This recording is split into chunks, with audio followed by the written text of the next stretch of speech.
ہمارے لیے آج کی انجیل مقدس متی کے مطابق اس کا 13 باب 44 سے 46 آیات۔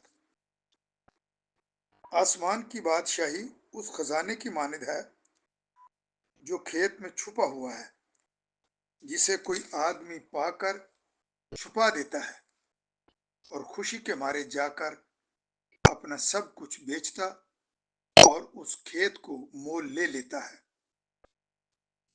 پھر آسمان کی بادشاہی اس سوداگر کی مانند ہے جو عمدہ موتیوں کی تلاش میں ہے۔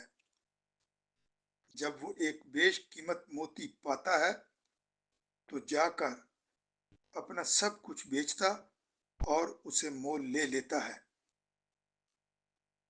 انجیل مقدس کے وسیلے سے ہم سب کے گناہ معاف کیے جائیں۔ اے مسیح تیری ستائش ہو۔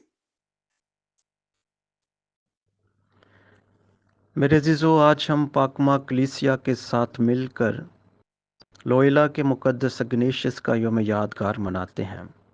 مقدس اگنیشیس ایک اسپینش کاہن اور علم الہیات کے ماہر تھے، جنہوں نے 1534 میں جیزوٹ آرڈر کی بنیاد رکھی اور کلیسیا میں کاؤنٹر ریفارمیشن میں اپنا اہم کردار ادا کیا۔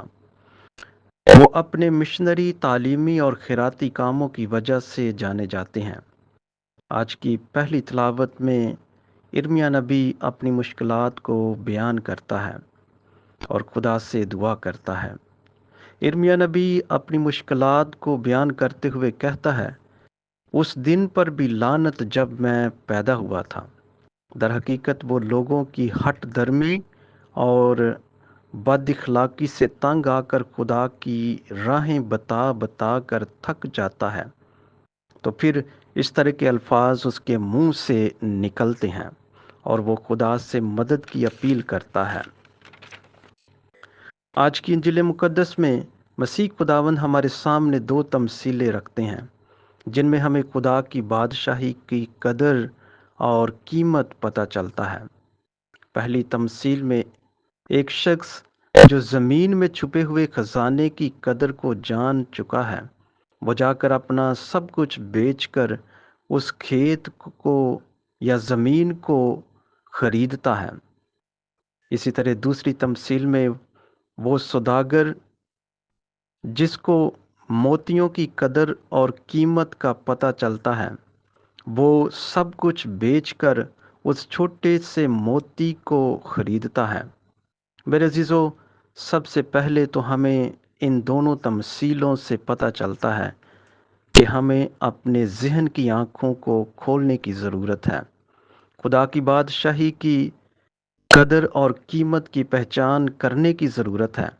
جس طرح ان دونوں اشخاص نے خزانے اور چھوٹے سے موتی کی قدر اور قیمت کی پہچان کر لی اور اپنا سب کچھ بیچنے کے لیے آمادہ ہو گئے ہیں، جب ہمیں بھی خدا کی بادشاہی کی قدر اور قیمت کی پہچان ہو گئی تو ہم ہر ایک قربانی دینے اور اپنا سب کچھ بیچ کر خدا کی بادشاہی کو حاصل کرنے کے لیے محنت کرنے کی ضرورت ہے۔ خدا ہمیں ایسا کرنے کی توفیق عطا کرے، آمین۔